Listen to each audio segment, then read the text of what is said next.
Follow along with me in this step-by-step guide on creating your dream journal that's both functional and pretty to look at.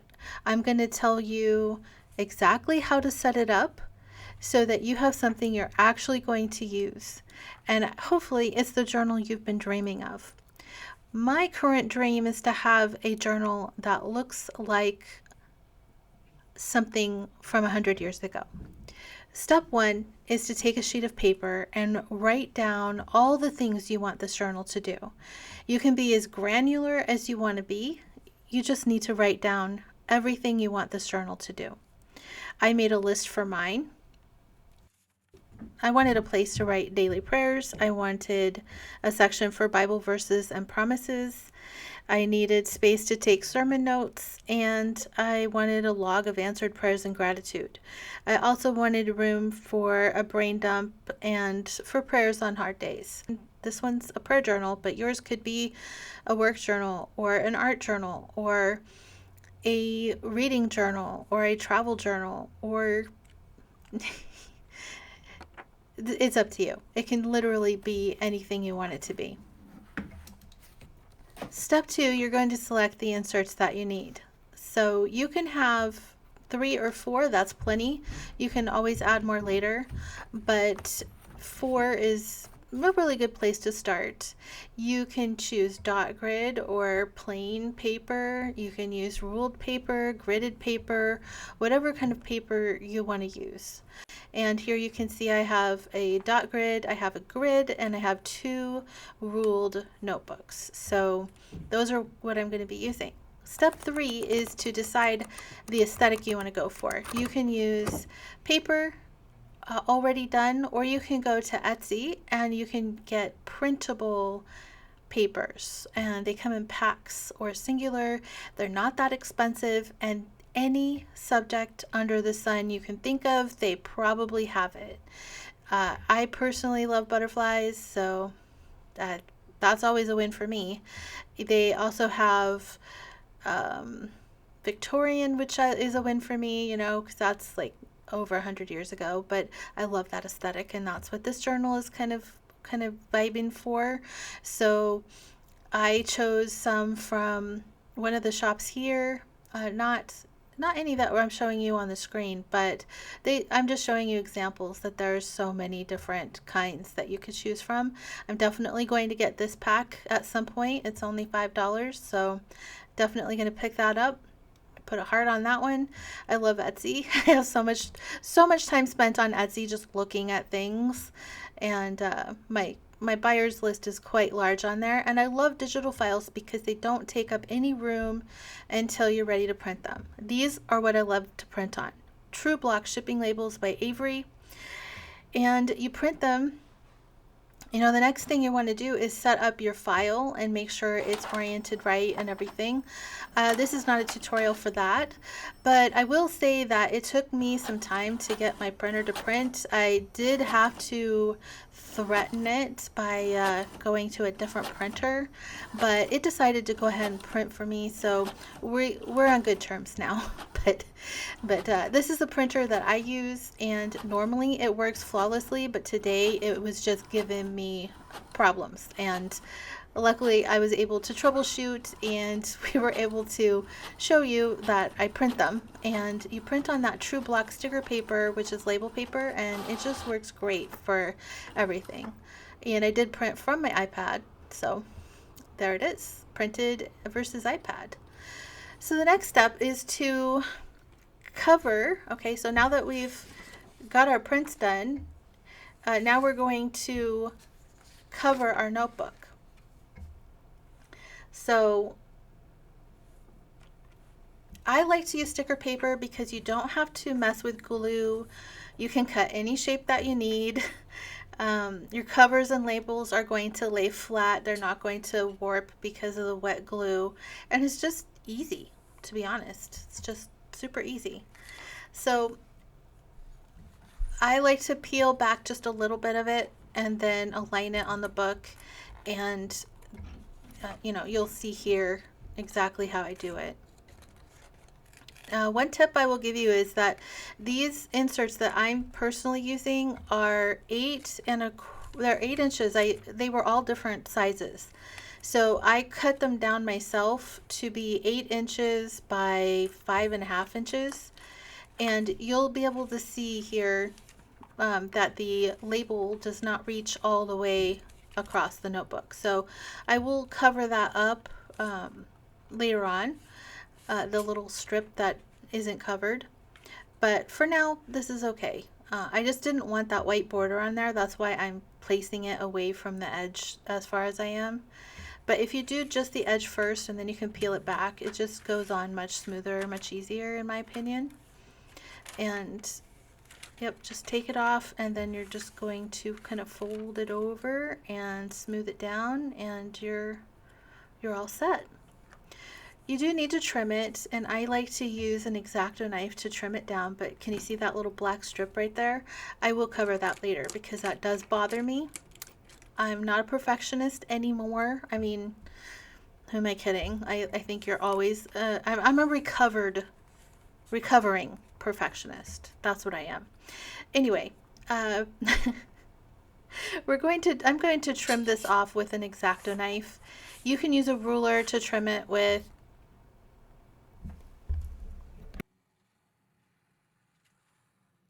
I just eyeball it and feel where the knife is and go a little slow. Of course, be careful because it's very sharp. And if you happen to be a young person who has parents and you live under their roof and you're really young, maybe ask them for help because I don't want you to hurt yourself. But if you're all grown up, have at it. Like I've hurt myself plenty in my art, and but I'm all grown up, so I'm allowed to. Anyway, trim it off, and then you will have a finished notebook. I do take these down to my corner rounder and I round the corners because I like that look better, but I don't show that in this video. In fact, yeah, I don't show it at all in this video. But the finished ones do have rounded corners, I know, because I'm using them. But I think that looks so nice. I just love this aesthetic. And the three below the top butterfly one, the three below that are from Etsy. Those files are from Etsy. But the one on top with the butterfly, the blessings and miracles, or yeah. Anyway, blessings and mercies, that one. I made that one myself. And I did use AI to make it. So that's also an option. Use AI. So some other things that I made was some prayers and some just meditations, and I'm cutting those out so that I can put them on the inside of some of the covers. So there's one, I think there's two, and I just like the way the Victorian lettering and everything looks, so I kind of went for that vibe, and I'm just kind of eyeball measuring to make sure that it fits inside. Using a light hand with the X-Acto knife and also trying to make it straight. You know, I try not to care about these things too much, but it's just something in me just says it has to be just so, you know, but you do you.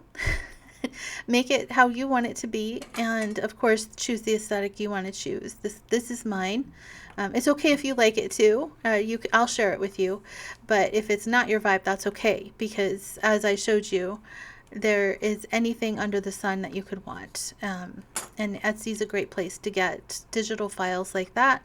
So I highly recommend you go check Etsy out. I know my porch prints, I bought from them many times, and they have a great selection, but there's a lot of Etsy artists that have them. So that just goes right there, right inside, and I do that for I think 2 of the books. I did film this last week and I'm doing the voiceover today. I tried to post this last week actually, but I just couldn't do the voiceover, and yeah, I'm having a little bit of like talking problems, but today I'm doing it. So again, I'm going to measure it out give it a cut. You can see the label there. I have sermon notes and I have a psalm there that I like. And then I have gratitude, which is going to be part of my journaling lineup because those are the things that I wanted this traveler's notebook to do for me. Your subjects are going to be according to what you want your traveler's notebook to do for you. One of the things that I love about traveler's notebooks is that they are completely customizable to your needs and what you want them to do. And hey, if setting up something pretty isn't your thing, then you don't have to do it. It's not a requirement in order to enjoy traveler's notebooks.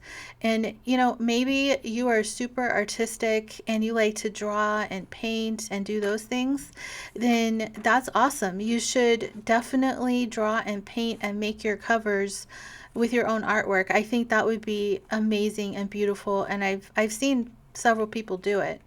You can even buy notebooks that already have somebody else's artwork on them, like hand painted notebooks. I bought some before. I'm trying to remember. She was on Etsy, and if she's watching this, then I still have those notebooks that she hand painted for me that I bought off Etsy, and they're beautiful. So if you're talented and can do that, then I highly recommend you do that as well. And I mean, there's no end to the creativity that you can do and how you can make these notebooks your own.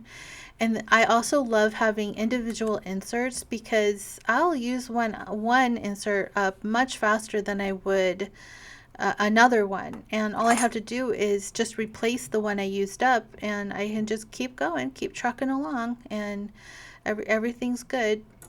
So I get to use up different sections of it at different rates, and nothing is lost or wasted because I just replaced the one I used up.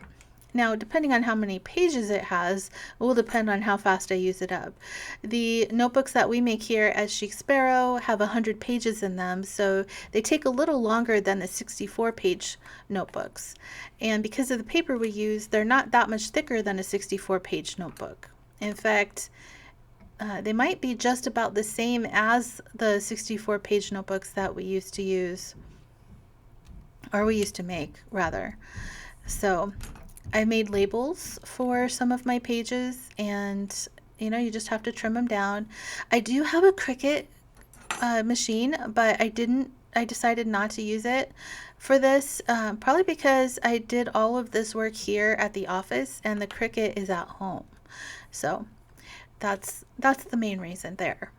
But since this little notebook here, half of it will be for sermon notes and the other half will be probably for prayer requests, and that's just how I decided to divide that little insert up.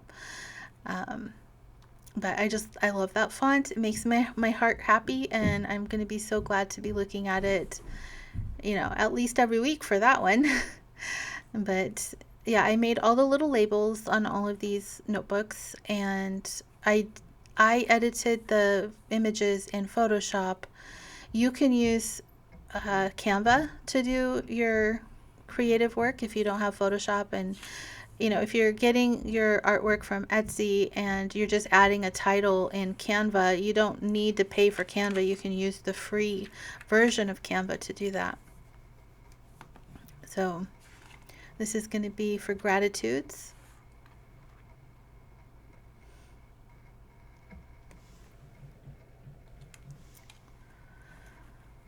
So you can take your time, really make it yours. And this is the fun part for me. I like to do the decoration part. And for me, using stickers and printables is ideal. I am artistic, but I don't always have time to be artistic. And one of the curses I have with my art is that I look at it and I don't see that it's good enough. And so I don't like to use it. And I don't know. It's just easier for me to use printables because I am much more graceful towards other people's art. And I'm just grateful that they put it out there for me to use, and I just really enjoy it. So This is the washi tape that unfortunately I couldn't get out unless I just poured it all out. And I used this washi tape to cover the little strip that the full page sticker did not. And I felt like this washi tape kit was perfect for this. It has like that vintage sepia tone and butterflies, which I love, so that's what we used. And I just wanted it to be nice, didn't have to be perfect, and it turned out great. So this little notebook here is a life notebook in the vermilion color, I think. I had a menagerie of notebooks, so they're all different. Now I'm going to add bookmarks to my traveler's notebook. And this is a trick that I've done for quite a while, and I want to show you exactly how I do it because I don't think I've ever shown this before.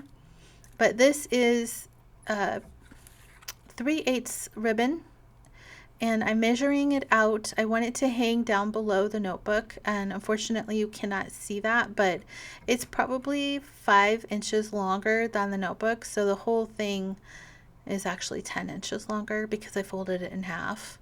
But that's what I did, and I have a cream color and a brown color because I want 4, one for each insert. I have these charms here and the little wire. I'm going to use that wire off of the charm, and I'm going to put the ribbons kind of in that wire so that the wire's kind of holding them together.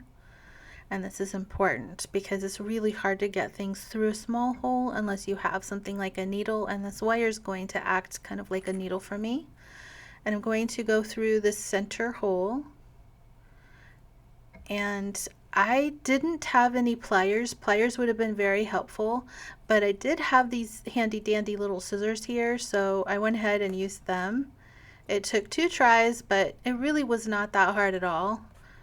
And there you go. So once you get it through, don't pull it all the way through, just pull it enough through that you can attach a bead or a hook or a charm of some sort. This has a lobster claw on it, and I'm just attaching that right over the ribbon, and then you just pull it through just like that, and it'll hold it in place. There's no knots, there's nothing. It's super cute in my opinion. And now we get to load everything up. We get to add all of our inserts in here and just load them up. I have a total of 4, and then you add your ribbons where you want them. I like these ribbons here. This ribbon is double-sided satin ribbon from the craft store, so it's nothing special, but it's great ribbon anyway. It is a really good quality. It's just not, you know, like some big brand or something. But it's still great, nice ribbon. So there we have the ends, and now I'm going to show you how I attach the charms to it. You don't need any special tools, just kind of fold the ribbon in half and pull the little point part through, and you are set and ready to go. I'm going to use glue to hold this in place. Again, you don't need to tie a knot. You don't need to do any of that. Glue is going to hold it, especially if you use this glue, which is Fabrifix. It's going to hold it. It's not ever going to come undone. It's going to be there until you take it off. And I just like to fold the ribbon up. If you do too small of a piece, I think it might come undone, but I'm going to do a piece that's about 1 inch long, and you're just going to add a small bead of glue, and then you just press it together really well. You want to press the satin together so that the glue kind of smushes the fibers and becomes infused almost. So it's nice and fused together, and then once it dries, it doesn't come undone. And I'm working to get it nice and flat and the way that I want it, and squeezing it down really well so that it doesn't move.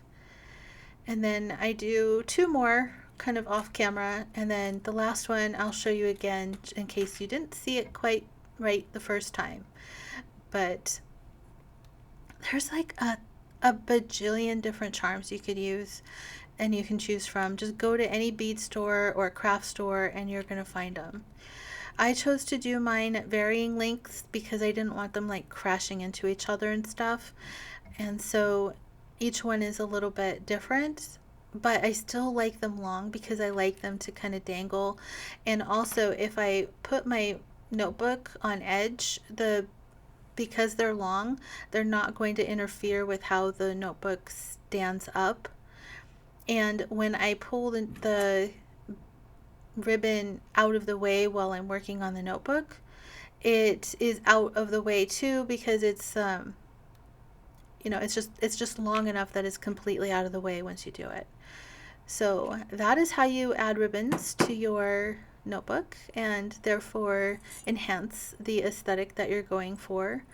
I have 4 different charms on mine, and I like the way they move and the weight they add to the ribbon.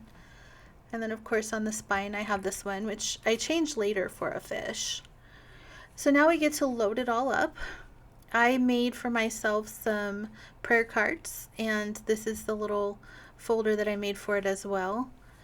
And then these are tip-ins that you can add to the pages, which I will add when I get to them. And I just am trying to figure out where I want them in my pockets, how I want to set up my system here. And it's all trial and error. Once you figure out how you like it, you usually keep it that way. And I may never tip these in. I may just leave them in the pockets because I kind of like them. And then of course my butterflies. And then here's the final look through. You can see I added the washi there, and then there's my blank notebooks.